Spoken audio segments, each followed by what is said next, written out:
얼마 전 건강검진을 받았습니다. 제일 먼저 혈압을 쟀는데 130에 90이 나온 거예요. 간호사분이 계단으로 올라오셨어요? 5분 뒤에 한 번 더 재보세요 하시더군요. 엘리베이터를 타고 왔는데. 아무튼 그래서 심호흡을 천천히 하면서 5분을 더 기다렸습니다. 그리고 나서 다시 재보니까 119에 78, 다행히 정상 수치였죠. 그래도 그 순간 내가 좀 더 건강 관리를 해야겠다는 생각이 들었습니다. 기본적인 신체 건강은 이렇게 혈압이나 피 검사로 쉽게 확인할 수 있습니다. 그렇다면 나의 행복 지수는 어떻게 알 수 있을까요? 신체 건강만큼이나 중요한 정신적인 건강도 체크하고 관리할 수 있다면 참 좋겠죠. 그래서 오늘은 아주 간단한 행복 지수 체크를 해보겠습니다. 1분도 채 걸리지 않는 테스트예요. 총 10개의 질문 중에서 그렇다라고 대답한 질문이 몇 개나 되는지 한번 세어보세요. 1. 나는 아침에 사뿐히 일어난다. 2. 밥을 천천히 먹는 편이다.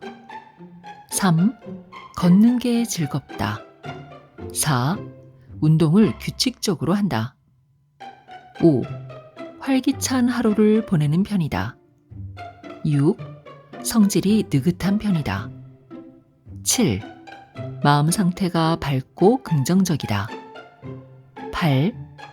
달, 별, 낙조를 자주 바라본다. 9. 명상이나 사색을 덜어 한다. 10. 나는 지금 사랑에 빠져 있다.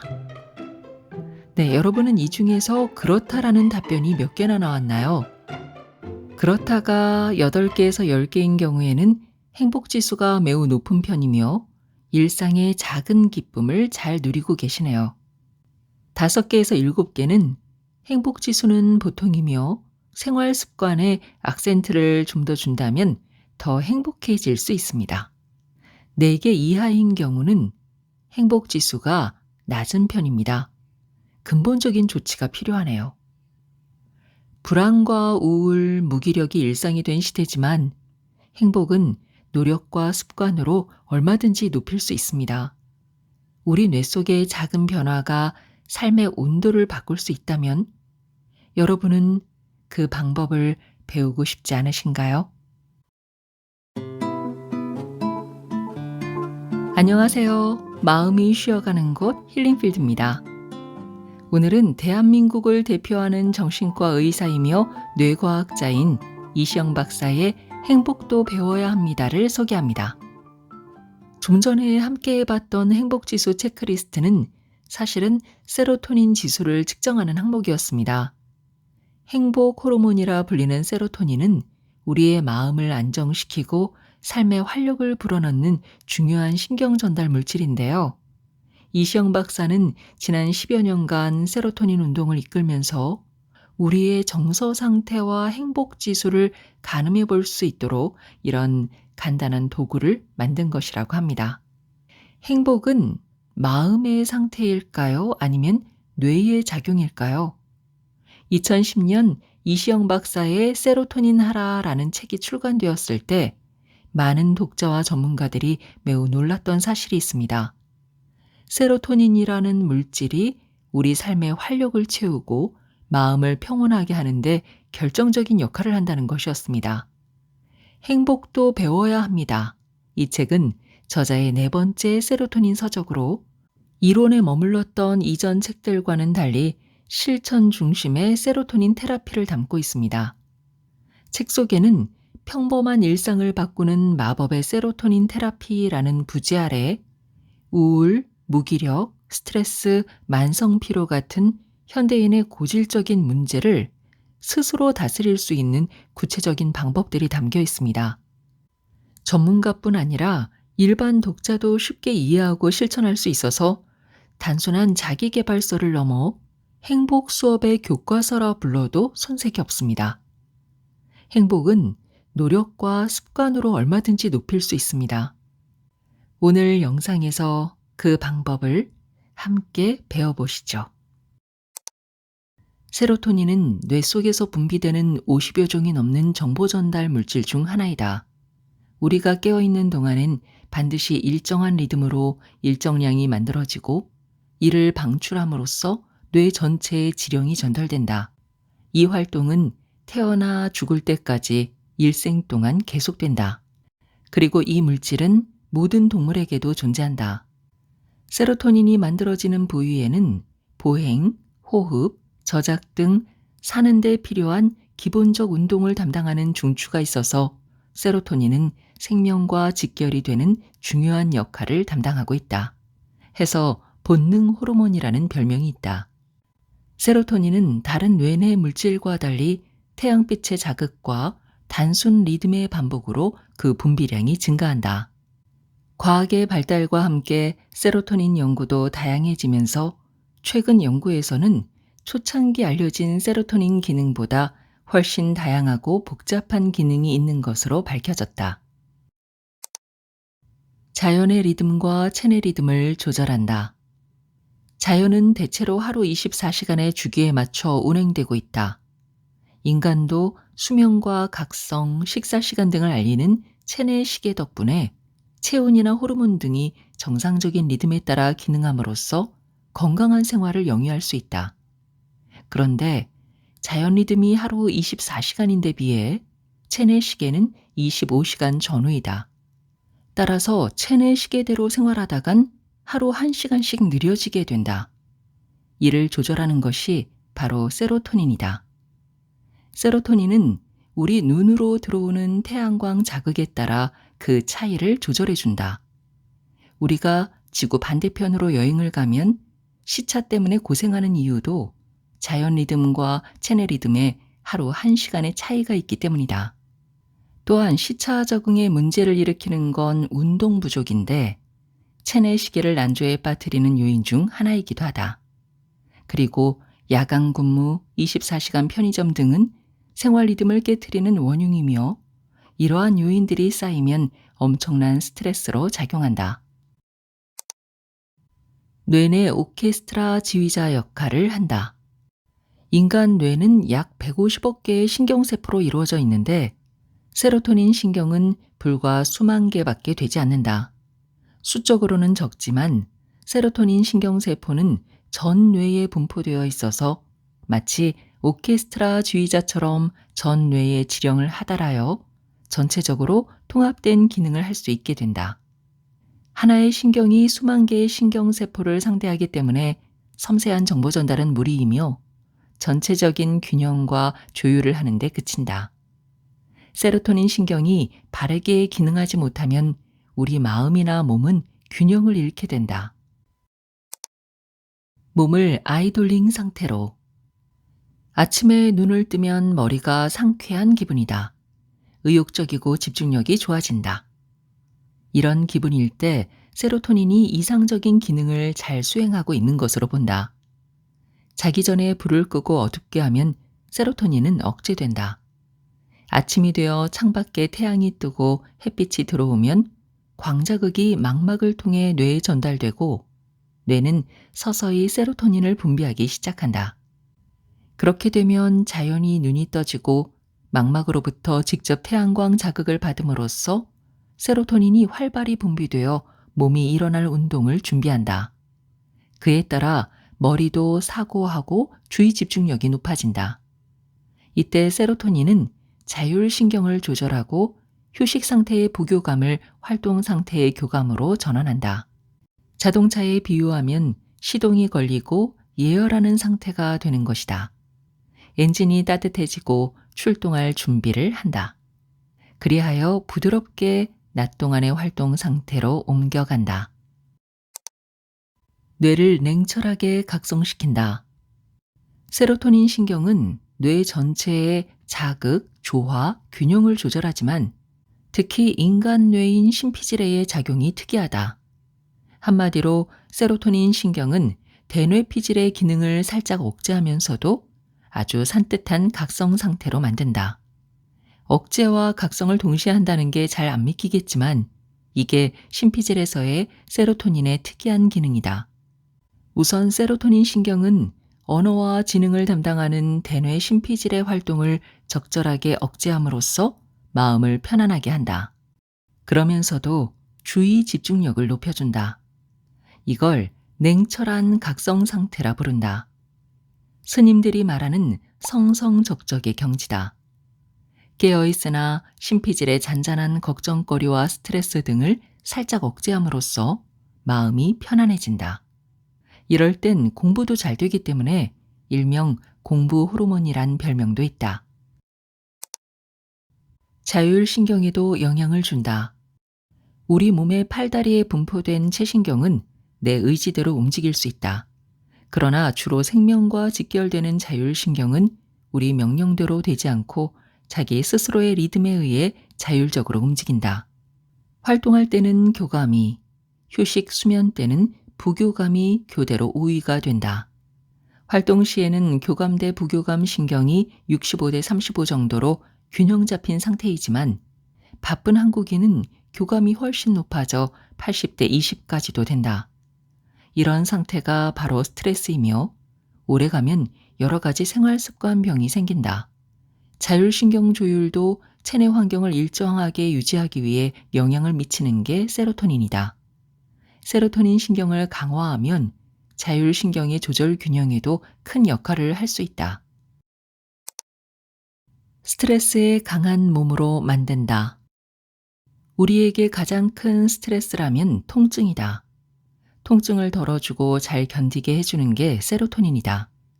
세로토닌이 튼튼하면 스트레스에 강한 체질이 되어 통증 조절은 물론이고 기분 나쁜 일이 있거나 자존심 상하는 일, 피로가 쌓이는 일이 있을 때 이를 경감시켜 주는데 큰 역할을 한다. 기분이 좋을 때는 아픔도 덜하다. 연애할 때는 배고픔도 추위도 모른다.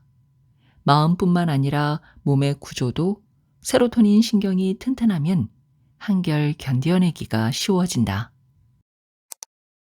항중력근에 작용한다. 우리는 무거운 중력을 견디며 살고 있다. 그런데도 우리 자세가 반듯하고 허리가 꼿꼿하고 수족을 마음대로 움직일 수 있는 건 세로토닌이 항중력근에 작용하여 잘 떠받쳐주기 때문이다.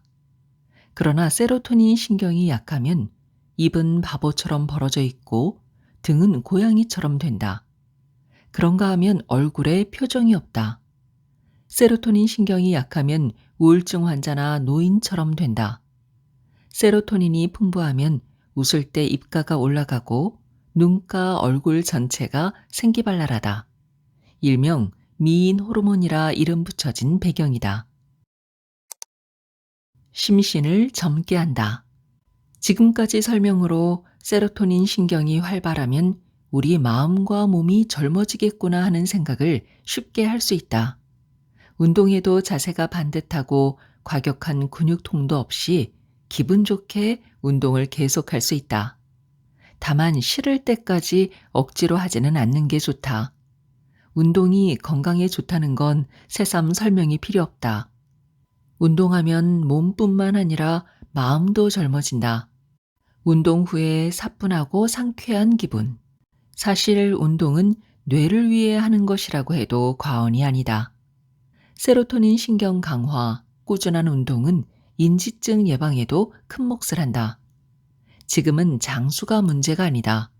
건강 수명이 길어야 한다. 그리고 행복해야 한다. 이게 세로토닌 강화 운동으로 얻을 수 있는 참으로 귀중한 선물이다. 아픈 통각을 경감시켜준다.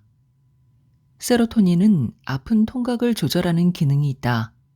우리가 아파 누워있을 때라도 연인이 꽃을 들고 위문을 오면 한결 통증이 약해진다. 기분 나쁜 일이 있으면 아픔이 더하다. 이처럼 통각은 우리 기분이나 마음 상태에 따라 그 심한 정도가 아주 달라진다. 평소에도 조금만 아파도 못 견디는 사람이 있다. 특히 우울증이 있는 사람은 통각을 못 견뎌야 한다. 이 모두가 세로토닌이 부족하기 때문이다. 통각만 심한 게 아니라 우울증도 심해진다. 같은 수술을 받고도 진통제가 더 필요한 사람은 대체로 기분이 저조하거나 우울증이 있는 사람이다. 조절력. 강조하지만 세로토닌 기능에서 제일 현저하게 나타나는 것이 조절력이다. 노르아드레날린의 환한 공격성을 조절하는 것도 세로토닌이다. 도파민, 엔도르핀 등으로 너무 흥분한 상태를 가라앉혀 평상심을 유지하게 시켜준다. 정서적으로 안정되고 평상심을 유지할 때 공부도 잘 된다. 세로토닌에 공부 호르몬이란 별명이 붙은 이유다. 잘 씹어 먹으면 뇌간의 세로토닌을 직접 자극하여 식욕이 조절된다. 비만한 사람은 예외 없이 밥 먹는 속도가 빠르다. 다이어트 제1조가 잘 씹어 천천히 먹으라는 것이다. 수면 조절, 강박성을 조절하여 정신 건강에 큰 공헌을 하고 있다. 세로토닌의 가장 큰 공헌이라면 뭐니 해도 조절력이다.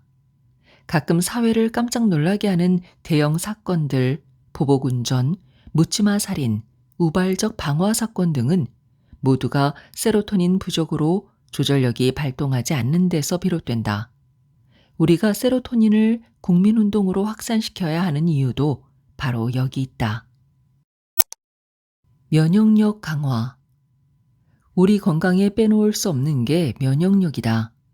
면역은 장에서 70%, 뇌에서 30% 만들어진다. 시상하부에는 생명을 관장하는 중요한 기구들이 모여 있다. 특히 정신계, 신경계, 호르몬 대사계, 면역계, 이상 4기구의 협동으로 이루어진다. 이런 뇌의 기구들이 협동 기능하기 위해선 장이 건강한 상태가 되어야 한다. 그래야 세로토닌 생성에 필요한 전구 물질을 만들어 뇌로 보낼 수 있다. 따라서 장과 뇌는 밀접한 연관을 갖고 있다. 이를 장뇌상관이라 부른다. 장도 뇌도 편안하고 건강한 상태가 되어야 세로토닌이 풍부해지고 면역력 증강에 절대적이다.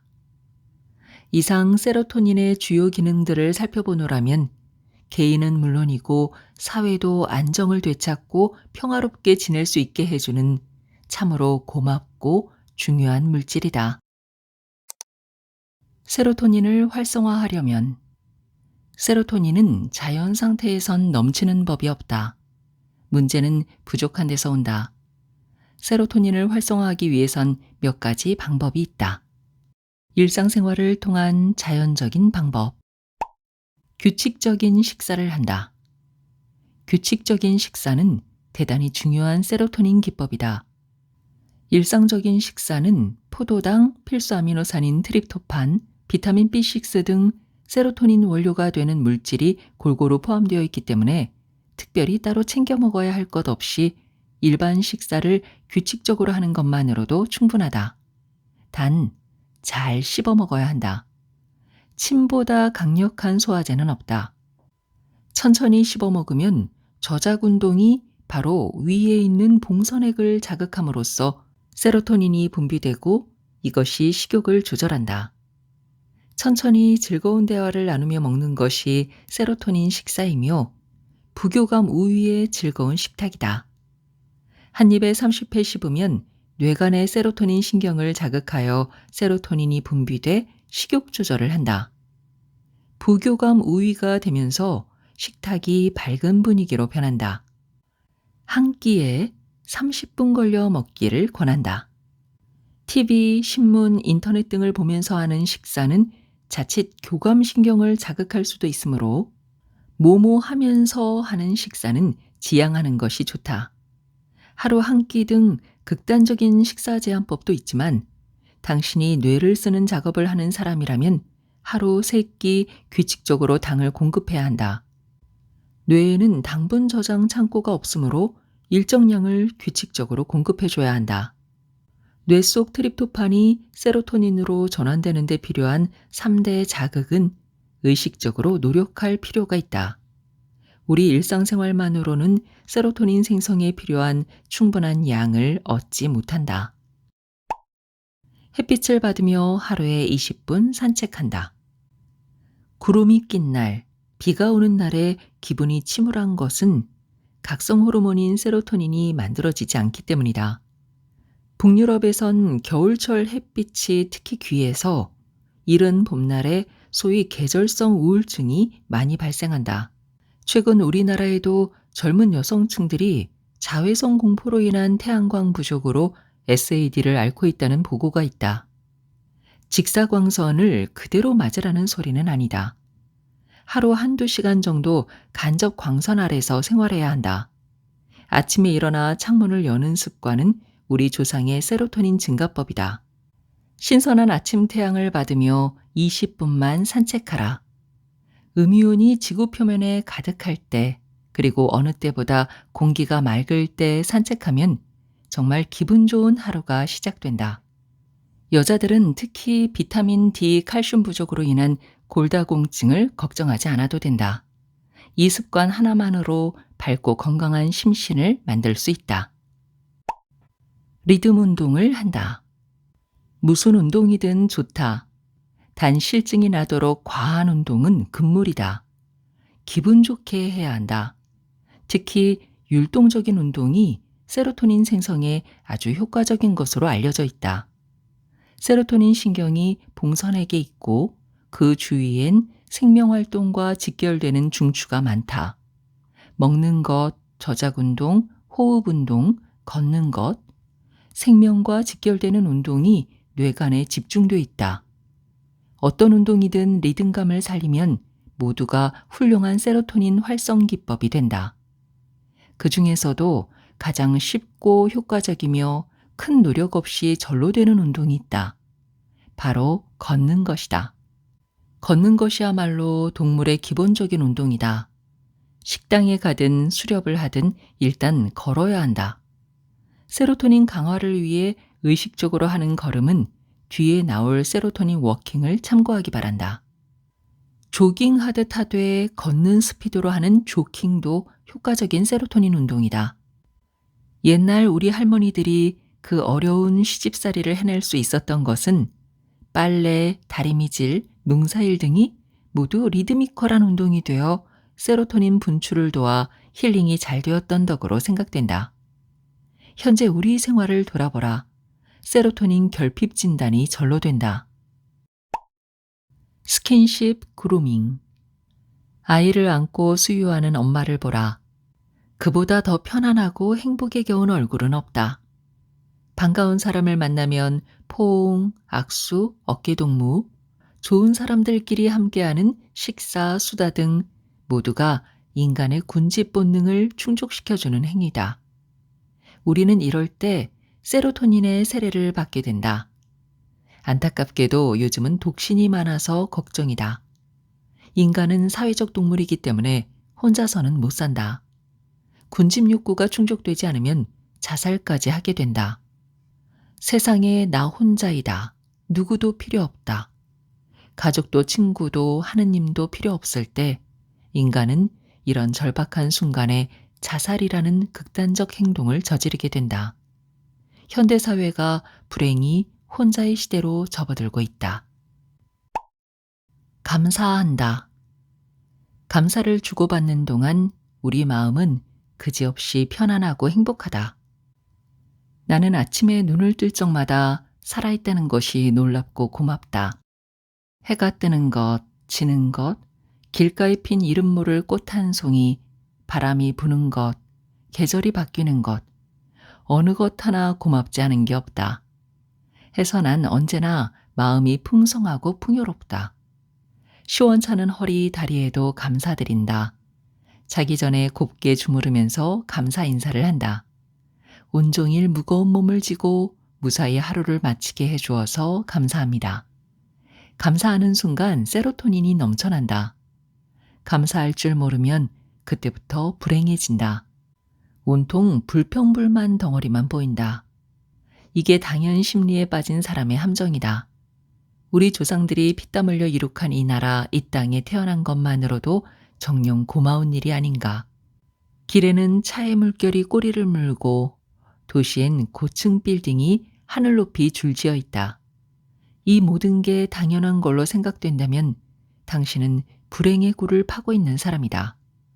감사할 줄 아는 능력, 감사력은 인간성이나 인간을 평가할 때 가장 중요한 덕목인데도 한국 사회는 이게 평가절하되어 있다. 감사를 주고받는 순간만큼 우리에게 편안하고 행복한 시간도 없다. 세로토닌이 펑펑 쏟아지는 순간이다. 모든 이에게 감사를 드리자. 그게 행복으로 가는 길이다. 밝은 미소, 고운 말씨를 사용한다. 기분이 나쁠 때는 누구나 우거지상이 된다. 하지만 이런 얼굴은 누구에게도 도움이 안 된다. 주위 사람까지 기분 나쁘게 만드는 공해다. 무엇보다 자신에게 엄청난 해악을 끼친다는 건 독자들도 알고 있을 것이다. 이때 의식적으로 살짝 미소를 짓도록 해보자. 입 양쪽 끝을 살짝 올리는 것만으로도 당신의 인상은 아주 달라진다. 뇌에도 어두운 그림자가 걷히고 순간 밝은 모드로 바뀐다. 이걸 심신의 양방향성이라 부른다. 또 한 가지 중요한 연쇄 반응은 말씨다. 기분이 나쁘거나 성이 나면 말씨가 거칠어진다. 이때 가벼운 미소를 짓기만 하면 이런 공격적 회로가 사라지고 얌전한 회로가 새로 생겨난다. 말씨도 한결 고와진다. 우리 뇌는 주어를 인식하지 못한다. 때문에 주어가 누구든 나쁜 말을 들으면 즉각 상응하는 감정 반응이 일어나게 된다. 아예 나쁜 말은 떠올리지도 말아야 한다. 생각만 해도 안 된다. 밝은 인사, 밝은 미소, 고운 말씨는 당신 인격의 척도다. 호흡도 고와지고 온몸의 긴장이 풀려 한결 편하게 된다. 공격적인 노르아드레날린에서 전형적인 세로토닌 상태가 된다. 멜라토닌 생성. 세로토닌을 원료로 수면 호르몬 멜라토닌이 생성된다. 저녁 식사 후 가벼운 산책은 세로토닌 분비를 촉진하여 멜라토닌을 분비함으로써 잠이 잘 온다. 잠이 안 올 때 따뜻한 우유를 마시는 사람도 있는데 이 역시 세로토닌 생성으로 멜라토닌을 얻으려는 기법이다. 이상 대표적인 세로토닌 활성 기법을 적었지만 세로토닌의 기능을 알고 나면 그 활성 기법은 우리 생활 중에 절로 습득하게 된다. 혼자 조용한 환경에서 쉬는 시간도 우리 심신은 그지없이 편안하고 행복하다. 창조적인 일을 하거나 독서 산매경에 빠지는 일, 명상, 각자 뇌가 좋아하는 일, 즐거운 일, 봉사활동, 하고 나면 마음이 편안한 모든 일은 세로토닌 활성 기법이 된다. 세로토닌 테라피. 테라피의 궁극적인 목표는 행복에 있다. 세로토닌을 행복 호르몬이라 부른다. 마음 상태가 행복해지기 위해선 어느 한 가지 방법보다 다양한 방법으로 뇌 전체를 힐링 상태로 만드는 긍정사고, 긍정정서, 재미, 즐거움, 기쁨 등 총체적인 접근이어야 한다. 세로토닌 신경이 뇌 전체에 골고루 분포되어 있는 것만 봐도 행복은 어느 한 가지 정서만으론 되는 것이 아니고 다양하고 복잡한 인지 정서 과정이 관여하고 있다. 최근 뇌과학계에선 행복 중추가 좌측 전두엽 깊숙이 있는 것으로 추정하고 있다. 행복하면 그 부위가 활성화되는 것으로 보고하고 있다. 문제는 그 부위를 어떻게 자극하느냐이다. 행복이 어려운 것은 그런 이유 때문이다. 행복은 우리가 추구한다고 오는 것도 아니다. 행복은 우리 마음이 편안하고 더없이 좋은 상태에 놓일 때 그 결과로 오는 것이지 행복해지고 싶다는 생각만으로 오는 것은 아니다. 뇌과학적인 해석을 하자면 세로토닌이 분비된 상태가 곧 행복이다. 따라서 세로토닌 분비가 촉진될 수 있는 모든 방법을 다 동원할 수 있어야 한다. 그렇다고 해서 이것이 어려운 일은 아니다. 우리 일상에서 누구나 하고 있고 또 마음만 먹으면 할 수 있는 일이다. 행복의 원천, 세로토닌 신경은 온 뇌에 걸쳐 분포되어 있으므로 전두엽을 비롯한 광범위한 영역에 걸쳐 세로토닌 분비가 촉진될 수 있도록 한다. 물론 이 중 어느 한 영역만 세로토닌적이 된다고 행복이 오는 건 아니다. 어디까지나 뇌 전체가 긍정 정서로 넘치고 균형이 잡혀야 한다. 세로토닌 신경 활성화를 위해 세로토닌 신경이 분포된 모든 영역을 따라가면서 활성화 기법을 설명해야 할 것 같다. 앞에서 본 바와 같이 세로토닌 신경은 비록 소수이나 대뇌 전체의 신경가지를 뻗고 있어 뇌 전체의 균형을 잡는 오케스트라 지휘자 역할을 해낼 수 있다.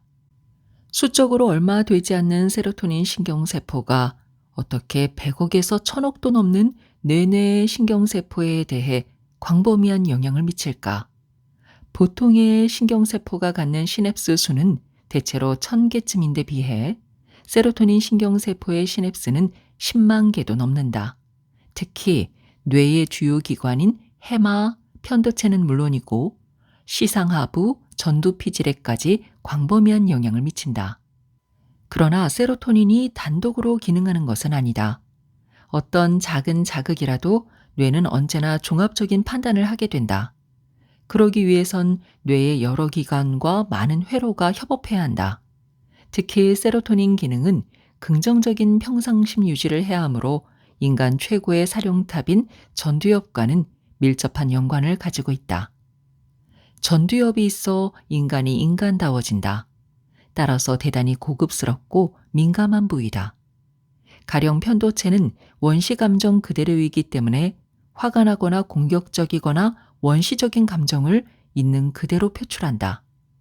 때로는 이것이 아주 위험할 수도 있어서 그대로 표출되지 않게 순화시키는 곳이 전두엽이다. 사랑, 우애, 자존심, 수치심, 긍지, 명예, 인기, 체면 등의 감정은 편도체에서 표출된 원시 감정을 보다 세련되고 고급스럽게 다듬은 2차적인 감정이다. 감정의 고급화랄까? 이런 순기능을 전두엽이 수행하는데도 세로토닌이 깊이 관여하고 있다는 것은 쉽게 알 수 있다. 세로토닌 부족으로 이런 기능이 약화하면 편도체가 원시적 감정을 폭발시켜 끔찍한 사고를 일으킬 수도 있다. 세로토닌은 여기서 그치지 않고 심피질에 고민, 근심, 스트레스, 번민 등의 부정적인 감정이 있을 때는 심피질의 기능을 살짝 억제함으로써 밝고 긍정적인 쪽으로 순화시켜준다. 세로토닌 활성화를 위해선 전두엽과 긴밀한 협업을 바탕으로 진행해야 한다. 실제 임상에서는 아래에 나온 내용처럼 전두엽 관리와 세로토닌 활성 기법이 중첩된 경우도 많다. 굳이 구별하지 말고 세로토닌 전두엽을 함께 생각해도 틀리지 않는다. 그 편이 더 순리적이다. 이것은 치료적 측면에서 인지행동요법으로 널리 불려지고 있다. 우리는 앞장에서 세로토닌을 증가시키는 여러 가지 방법을 배운 바 있다. 햇빛, 리듬 운동, 식사를 충실히, 잘 씹어먹기, 복근 호흡, 감사기도, 밝은 미소, 스킨십 그루밍 등 행동요법과 인지요법이 두루 망라되고 있다. 그간 힐리언스 섬마을에서 세로토닌 요법을 실시해온 임상 경험에 의하면 어느 한 가지 기법에만 의존하는 것보다는 여러 가지 기법이 합성된 다원적 접근이 효과적이었다. 특히 세로토닌 결핍 증후군을 치료하는 데 있어 자주 사용된 기법 몇 가지는 미리 기술해 두는 게 참고가 될 것이다. 합리적 정서행동요법. 엘버트 앨리스가 제창했다. 난해한 정신분석적 기법 대신 실질적이고 현실에 바탕을 둔 기법이다. 환자들이 세로토닌 결핍 상태를 더 악화시키는 요인 중에 하나는 자신의 상태를 합리적으로 생각하지 못하는 데 있다. 재수, 삼수를 해도 떨어졌다. 난 안 돼. 무능해. 이래서야 어떻게 앞으로의 인생을 살아갈 수 있겠어. 차라리 죽자. 누가 들어도 말도 안 되는 생각이다. 이런 환자를 만났을 적에 제일 먼저 해야 할 일은 환자의 비합리적인 사고부터 지적하여 교정하면서 세로토닌 활성 기법을 병용하는 일이다. 환자의 문제는 비합리적인 생각에서 비롯된다. 이것은 세로토닌 결핍에서 야기된 문제일 수 있고 또 이런 비합리적인 생각이 세로토닌 결핍 상태를 더 악화시킬 수도 있다. 이 환자의 어디가 비합리적인가? 첫 번째, 삼수에 떨어졌다고 또 떨어질 것이란 생각. 두 번째, 응시했으면 반드시 합격해야 한다는 생각. 세 번째, 입시에 떨어졌으니 무능한 것이다. 죽자는 생각. 합리적으로 생각한다면 어떨까? 첫째, 두 번 떨어졌다고 다음에 또 떨어질 거라고 생각하는 건 합리적이지 못하다. 또 떨어질 수도 있지만 합격할 수도 있다. 두 번째, 합격하면 좋겠지만 떨어질 수도 있다. 반드시 해야 한다는 소위 머스트병은 안 된다. 세 번째, 시험에 떨어졌다고 모든 면에서 무능하다는 건 비합리적이다. 시험을 못 쳐도 다른 데서 재능을 발휘할 수도 있다. 세로토닌 치료가 본격화되기 전에 이런 비합리적인 사고부터 교정되어야 한다. 이게 안 되는 이상 어떤 치료도 먹혀들지 않는다. 이건 마치 로고 테라피를 시행하기 전에 인생관, 가치관, 우주관부터 교정한 후 비로소 로고 테라피 수순으로 넘어가는 이치와 같다. 앞으로 전개될 본격적인 세로토닌 테라피에 앞서 환자의 잘못된 생각, 인지적 과정을 교정한 후 실시해야 한다. 첫 단추를 잘 채우는 것이다. 비합리적인 생각이 머리에 고착되어 있는 이상 어떤 테라피도 먹혀들지 않는다. 우리가 세로토닌 테라피에 앞서 합리적 인지행동요법부터 설명해야 하는 이유다.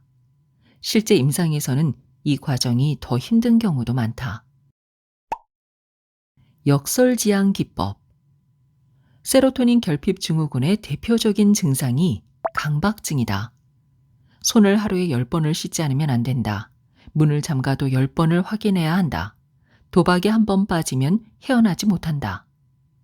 강박증 환자는 특정 행동을 하지 않으려고 무던히 애를 쓰지만 결국 또 하고 만다. 대문을 잠갔다, 확인했다, 이제 자자. 옷을 벗고 누웠는데 아무래도 단단히 한 것 같지 않다. 강박증 환자는 마음속이 두 파로 갈라진다. 다시 한번 확인하자는 증상파와 확인했으니 됐다는 건강파로 갈린다. 둘이 서로 싸운다. 다시 한 번 돼, 됐다, 그만. 그러나 결국 증상에 지고 만다. 옷을 다시 입고 귀찮지만 다시 나가 확인한다. 됐다. 시원해. 다시 잠자리. 그러나 시간이 조금 지나면 아무래도 고리를 안 내린 것 같다. 증상이 슬슬 고개를 들기 시작한다. 물론 건강한 쪽은 됐다, 그만 자자. 하지만 증상이 더 강해 결국 일어나 또 확인한다. 이걸 하룻밤에 최소 5번은 해야 잠잘 수 있다. 되풀이하지 않으려고 아무리 애써봐야 결국 증상에 굴복해 또 확인하러 나가야 한다. 이때 동원되는 게 역설지향 기법이다. 첫 번째, 안 하려고 애쓰지 말자. 결국 지는 싸움인데. 두 번째, 오히려 더 해라. 5번보다 10번을 체크해라. 환자는 5번으로 충분한데 10번을 하라니 이해가 잘 안 된다. 그러나 그렇게 함으로써 나는 증상에 지는 사람이 아니고 증상을 컨트롤할 수 있는 사람이라는 자신감이 생긴다. 이 기법을 쓰면서 세로토닌 활성 기법을 병용함으로써 치료 효과를 올릴 수 있다. 의미 치료. 빅터 프랭클이 제2차 세계대전 당시 나치 포로 수용소 생활을 겪으면서 터득한 삶의 지혜다. 인간은 아무리 하찮은 일을 해도 거기엔 숭고한 인생의 의미가 있다는 걸 그는 증명하고 있다. 그 의미를 발견하고 체득한 이상 인간에겐 희망이 있다. 그리고 그 힘은 어떤 악조건이나 역경에도 이겨낼 수 있는 생명력이 있다. 한 노인이 찾아왔다. 아내가 죽은 후 너무 괴로워 살 수가 없습니다. 그렇죠. 그러나 당신이 먼저 죽었다면 어떻게 되었을까요? 안 됩니다. 아내는 이 엄청난 고통을 혼자 감당해내지 못합니다. 그렇죠. 당신은 아내의 고통을 대신하고 있습니다. 당신의 고통에는 아내에 대한 절절한 그리움과 사랑이 있습니다. 노인은 조용히 눈물을 거두고 한결 편안한 얼굴로 돌아갔다. 역경에도 의미가 있다. 그걸 읽어낼 수 있는 슬기가 있어야 한다. 아무리 스스로가 하찮은 일을 하는 것 같더라도, 자신을 하찮은 사람으로 폄하하더라도 그런 인생 역시 그만이 할 수 있는 일이 있다. 세상 누구도 대신할 수 있는 일이 아니다. 그런 의미에서 자부심을 가져도 좋다.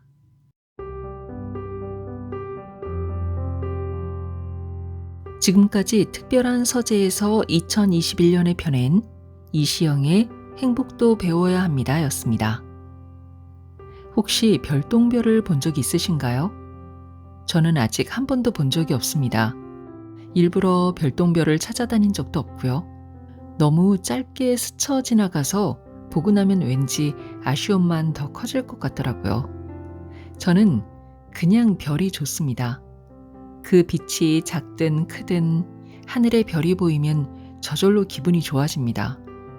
요즘은 주변의 화려한 불빛에 가려서 인공위성 말고는 쉽게 볼 수는 없지만, 그래도 별은 분명 그 자리에 있잖아요. 하늘에 별이 보이지 않는다고 해서 별이 없어진 건 아닙니다. 그저 도시의 불빛에 가려서, 때로는 구름에 가려서 보이지 않을 뿐입니다. 언제든 마음만 먹으면 은은하게 빛나는 별을 볼 수 있습니다. 별은 항상 그 자리에 있거든요. 오늘도 힐링필드와 끝까지 함께 해주셔서 감사합니다. 건강하세요.